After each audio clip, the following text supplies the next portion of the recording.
Why were Suleiman the Magnificat's body and heart buried separately? And how was he found after 4 centuries? It is reported that Suleiman the Magnificent, who was once the most powerful and longest reigning king of the Ottoman Empire, had his body and heart segregated and buried in 2 different places when he passed away. The long-lost tomb that is thought to have been constructed over the location where Suleiman's tent originally stood and where he passed away may have been found, according to researchers. According to historical accounts and archival files pertaining to the siege of the Szigетva citadel, excavations during the past 3 years have been concentrated in southern Hungary. The 71-year-old Sultan passed away in 1566 at Szigetvar during his troops' siege of the stronghold, but before they achieved ultimate victory.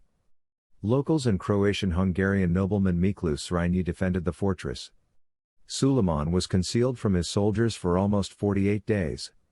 According to historians, the Sultan's counselors wore his clothes, faked his signature on official documents, and sneaked his body outside in a servant's coffin in order to keep the public believing that he was still alive.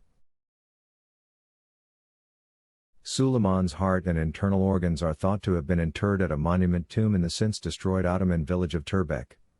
His embalmed body is being kept at the Süleymaniye Mosque in Istanbul, Turkey, formerly Constantinople.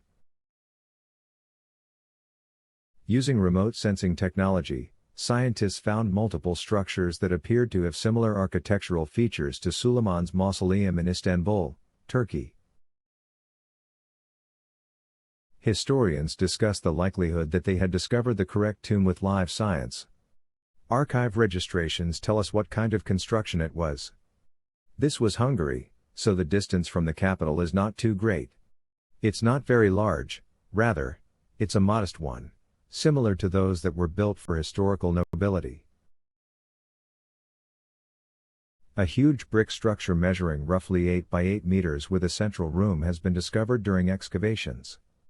Thankfully, the walls still have stone tiles covering them and the ornamental details are still in place despite looters digging a trench through the center in the 17th century. These patterns are reminiscent of those in Suleiman's mausoleum.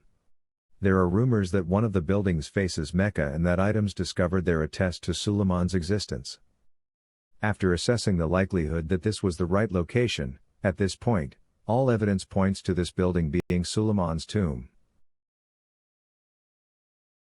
Up to his death in 1566, Suleiman the Magnificent was the 11th and longest reigning sultan of the Ottoman Empire.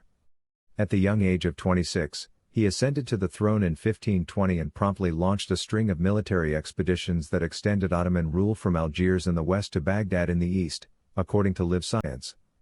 Suleiman gained notoriety for presiding over the Ottoman Empire's golden era. Throughout his 46-year rule, the Sultan is credited with making numerous significant advances to criminal law, taxation, religious tolerance, and society. He was a well-regarded poet and benefactor of the arts, promoting the advancement of literature, art, and architecture. By marrying his sweetheart, Hürrem Sultan, or Roxolana, a Christian harem girl of Ruthenian, Ukrainian, descent, he upended long-standing custom and startled the court. It was reported that he became enamored with her and kept her with him for the remainder of their lives. Given that the empire began to fall following Suleiman's death, his rule appeared to have been absolutely wonderful. There were no additional gains, and the armed forces in Europe suffered severe setbacks.